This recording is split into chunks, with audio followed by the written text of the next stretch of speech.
Hi everybody. Thanks for coming to check out our panel. We'll just kickstart the timer over here if we can, guys, just so we can have a little bit of a check-in. I think we'll start there. Here we go.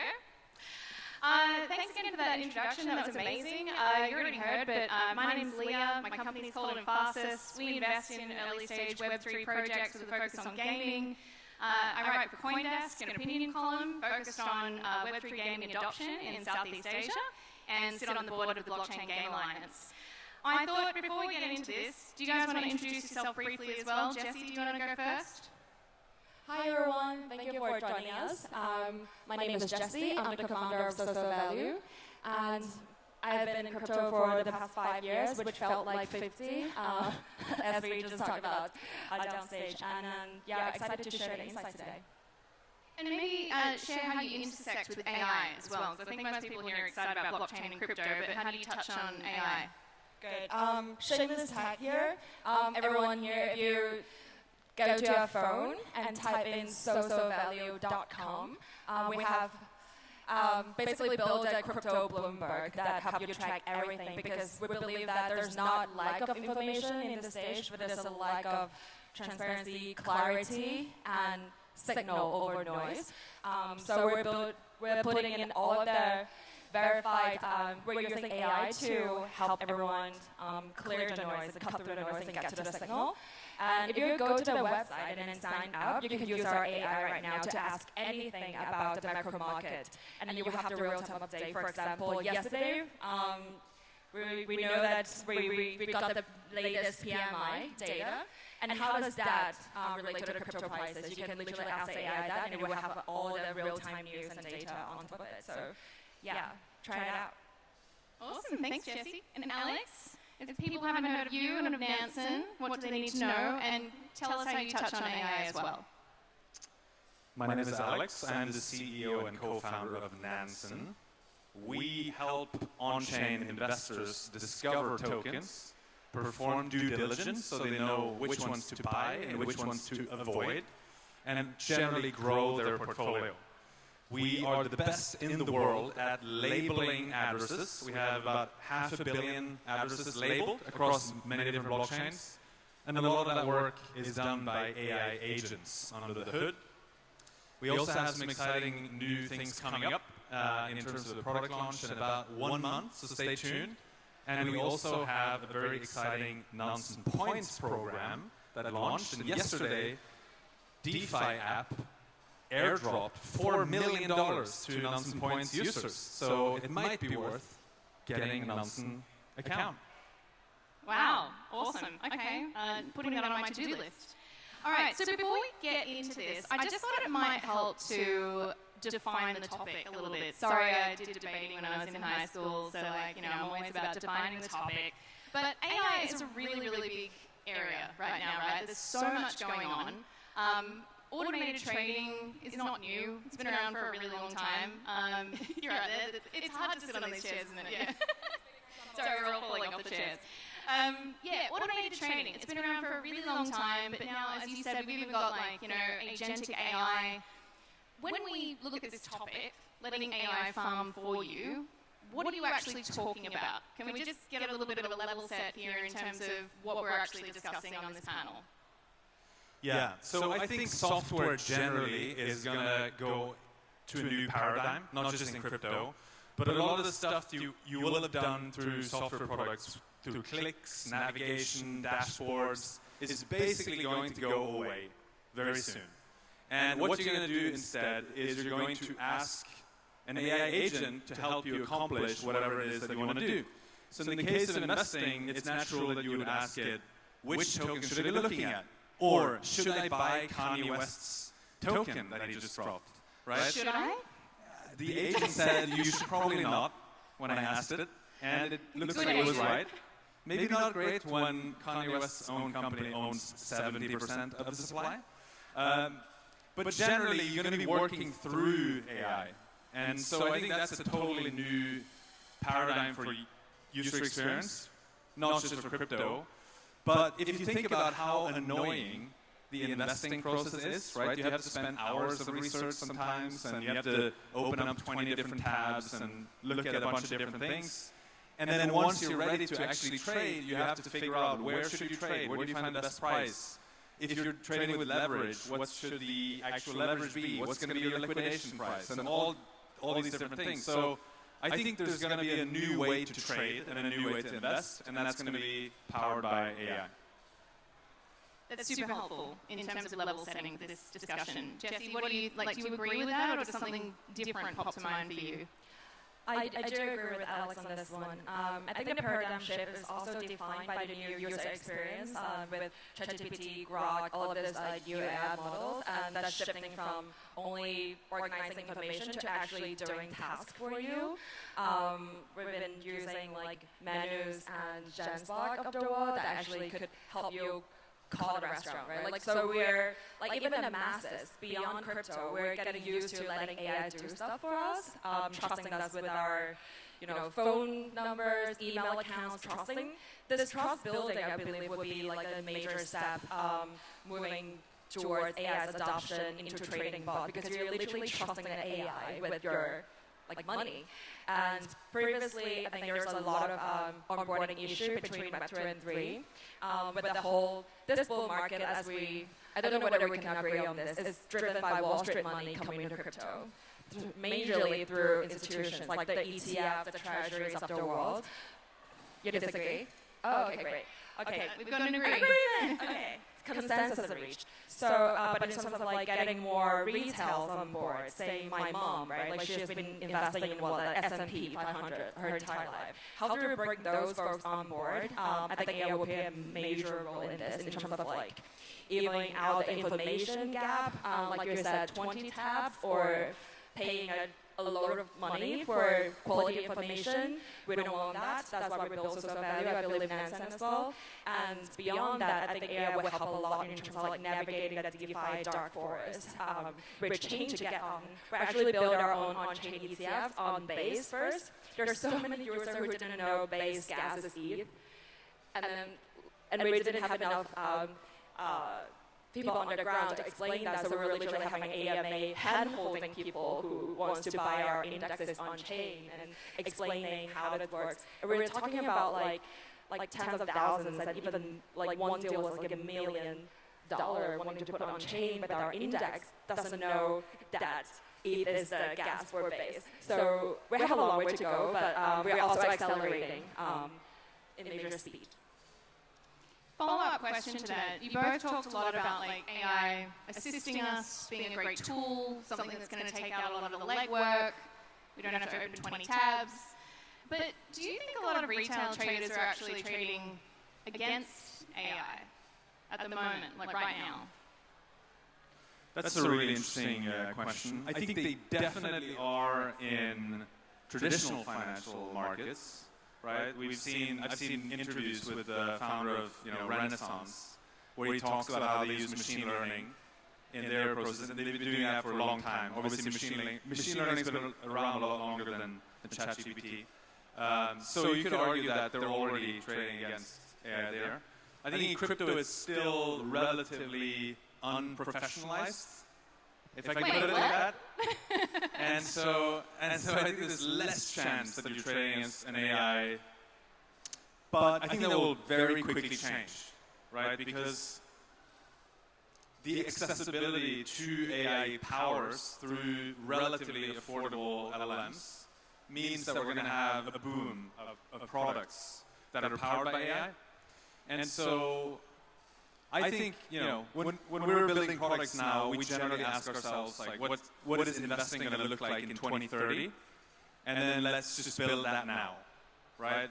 And in 2030, I think, obviously... That's a long way away. Like, it's not that long, actually. In crypto time, it's 2025. It's 2025. It's only 5 years. 5 years in crypto, though. That's a lot. Yeah. So there's a longer time from when we started Nansen to today than it is 2030. Right? And I think the world is going to change a lot more in the next 5 years than it did in the last 5 years. And so you have to just build that future today. And I think the big mistake you can make is to just work incrementally on the same solutions that you have today. And I think there's a temptation to do that because it's the safe option. But, you know, the history of technology shows that you have to eventually disrupt yourself occasionally. And that's at least what we're trying to do at Nansen. Watch this space. What do you think, Jesse? Like a retail trader is just, you know, bringing in knives to a gunfight? Yeah, I also agree on this. I believe it is already happening. But we also think that, like, in crypto, we're going through different milestone stages, right? Like in stage 1, it's like total Wild West. It's like ideologists mixed with scammers. Like that's like stage 1, ICO era. And then it got transitioning into a little bit more organized gambling era, where you have like the P2P, like in the centralized exchanges, like this retail trading against each other. And then we're arriving at a new stage now where we formally agree that this is like Wall Street or more institutional money coming in. So we do see like the crypto market is taking on a new speed and shape. And what we observe in the stock market is like the quant firms, like all of the bots trading against each other. It's like such a tiny bit of the market. Like people would gamble, but people would squeeze the last bit of yield out of this high frequency trading. But as we learn from the Warren Buffetts and Mungers of the world, like you only need to get rich once, right? So that's already here. Like after you get rich from like your DEXs or like trading bots of the world, you need to put your money somewhere so you can sleep at night and go skiing, go surfing with your family. And that's why we think spot index is the answer. So that's why we built for a year and a half now to build an on-chain protocol to allow people to hold a basket of coins. The best seller is definitely Max 7 for crypto, which is a top 7 coins by market cap, like BTC, Ethereum, Sol, Doge, Solana, of the world. And that basket has outperformed BTC in this 1 year ROI by 20% up. I believe it's 27. And we have gathered like 200 million TVL so far after like 3 months of launch. So we believe that there's more and more needs towards actual wealth management that's like paralleling what Wall Street has gone through for the past like 100 years, right? So that's where we want to stand. All right, so thinking about integrating AI into Web3 systems, do you think this actually is furthering our ethos of decentralization or actually creating risks that err towards centralization? Like, for example, you know, some LLMs are going to rely on things like centralized data sources, you know, API, for example. Where do you think it's headed? And I guess if you think it's headed the wrong way, like, what do we need to do to, you know, get it back on track? Well, there's no doubt right now that it drives more centralization and it requires more trust, right? So, for example, if you use the Nansen MCP, the Model Context Protocol, which you can plug into Claude desktop, for example, or other AI products, you're basically like trusting two entities. You're trusting Anthropic for giving you Claude, and you're also trusting Nansen to give you the right data. And so I think if we did want to decentralize further, the first thing you would need to do is you need to have local models. But even in that case, you could argue that those models, you didn't train them yourself either, but it's probably a little bit more difficult to influence and manipulate remotely.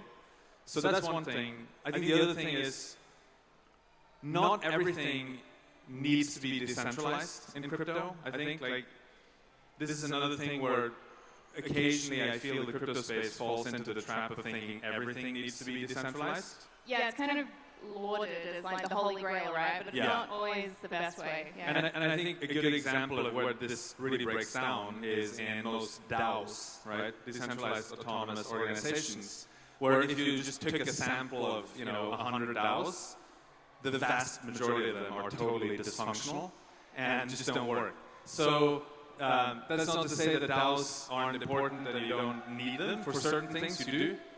But you have to question, do you need decentralization at every layer? And I think the answer to that is generally no, you don't. But you do need decentralization at the base layer of settlement, value transfer, which is what a blockchain does. So I think this is an interesting thing to observe over the next years. As you get better and cheaper hardware, you can maybe run LLMs locally, which I think will be good. But currently, there's no doubt it's driving centralization, for sure.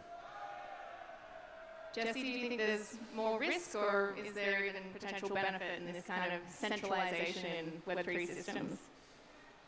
I'm going to give a very vanilla answer, like, it depends, right? Like, because that's the trend we're going to anyways.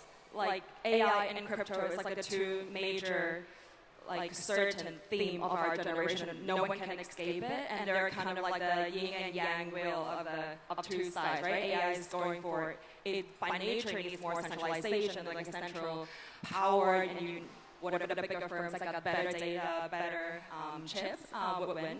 And crypto, by nature, or blockchain in general, is about decentralization. So what we see is like there's a AI as a means of like content creation. It's like a production tool to help humans be more productive. And blockchain in itself is like a distribution tool, right? Like that's why DeFi is like the number one narrative or actual PM app that we have in crypto is about value distribution after you create something. So we really think that they should go hand in hand. Like no one will, like they should. And then one thing about the AI thing that we're using right now is like what kind of data you fit into it matters 100%, right? And it's garbage in, garbage out situation. So that's why in step one, we think the most important thing is to use AI model at its best, which is tagging, sorting, and churning out information in a time that makes sense to investors. So that's step one of social value, what we did in terms of like, there's crypto news happening like around the clock, but most of them are noise. And what does noise mean? It means information delivered to you at an irrelevant time or incorrect. That's noise. And how do you know what the investors need? It depends on a lot of the user profile that we gather. So that part is also centralization, right? Like we can look into what coins have you been going through? Like are you a BTC maxis? Or did you look at memes only on our platform? Or do you hold like majority of your asset into Max 7? Different profiles of investors have different needs or risk preference. So in the end, we want to be more tailored to help investors do their research so they can understand crypto better, which is still like a wild west in terms of the information landscape. So that's the problem we want to solve first. I think one risk with the centralizing force of AI is that, you know, one reason it's good to decentralize is that it's harder to attack, right? But if you centralize something, now you can attack that centralized point. And so clearly a new attack vector that's going to show up as people start investing with AI more is to manipulate the AI. And you could argue that maybe AI, I mean probably AI is easier to manipulate than humans today. That might change. They're probably both pretty easy to manipulate if you really try. But clearly anyone who's had a conversation with ChatGPT, you know, has seen that it's pretty easy to make it change its mind and change its conclusions, etc.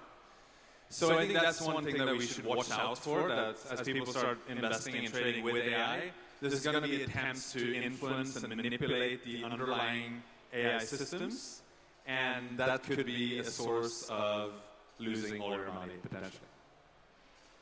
I'm sure that keeps many a crypto founder awake at night, and AI founders as well. So on that, I think a lot of people love to talk about AI and its potential to democratize access to information. But do you think that AI in crypto is actually going to give power to the retail users or just bolster the whales and the insiders? I think it's 100% going to elevate the capabilities of normal people. Like, I don't know if I should say this. How are they going to win? Yeah, so I'll give you one example, and this is not investment advice. We have a couple of banners here, right? But I recently bought some Circle puts, right? So the Circle, it's not actually crypto, it's a crypto company. And I don't really know much about like options trading, how to price a put and all that stuff. So I just took screenshots of the app, and I talked with the agent to help me figure out what is the right strike price I should select and which expiry date. And I just had a conversation with the agent, and I'm mentioning this as an example because it's clearly a case of like elevating my capabilities as like someone who's not experienced maybe with options. Clearly, in a matter of 5-10 minutes, without me taking like a Stanford course on options trading, I can now trade options. And I'm glad to say I'm in profit on that trade. Congratulations. But I think the broader point is that there are a lot of people who, I'm sure, you have in your family or in your group of friends who come to you and they're like, should I buy Bitcoin now? The market looks pretty good. Those people could just have direct access to an agent, and maybe the agent shouldn't recommend whether to buy Bitcoin or not, but at least it can elevate their capabilities, and they're available 24/7, even if you might not be as their friend or family member. So I think it's pretty obvious that it's going to help elevate the sort of lower end of the investment, the people who are not as sophisticated at investing, and that's super good. Oh, you didn't have to finish your sentence right there. No, I think it's great. I mean, it's obviously going to make like hedge funds better too in some ways, but I think the marginal improvement is much greater for retail investors overall. All right, I want to hear Jesse's response to this, but before we do, have you guys all got those agree, disagree paddles? Have you got them? Yeah? Do you agree with Alex that AI is actually going to empower the retail user? Agree? Agree? Agree. All right. Are you going to disagree just for fun? Where do you think it could actually empower the whales and the insiders? I think I played a devil's DCs. advocate. So like last cycle, we're so done with like a Web3 AI combo. Right, this is on every like project's website. It's just like we're going to revolutionize crypto through AI, but like, what is the actual use cases or app that everyone can think of? Like, name one crypto AI project besides us, of course. Anyone? No one? That's still in the market. Virtuals? Get us going. But what's the AI use case in that actually?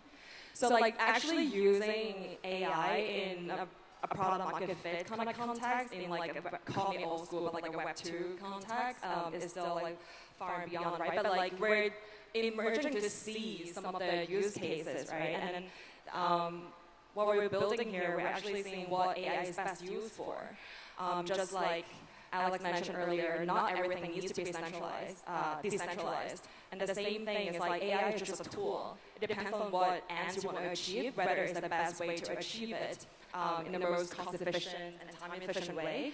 And we believe that AI is still best used in terms of like informing and educating, bringing people on board, like answering what is the output, right? And how do you improve the output of the quality so we can save time for investors to understand the market, to really understand crypto, and then to believe in it. I think that's what we see AI is best at for.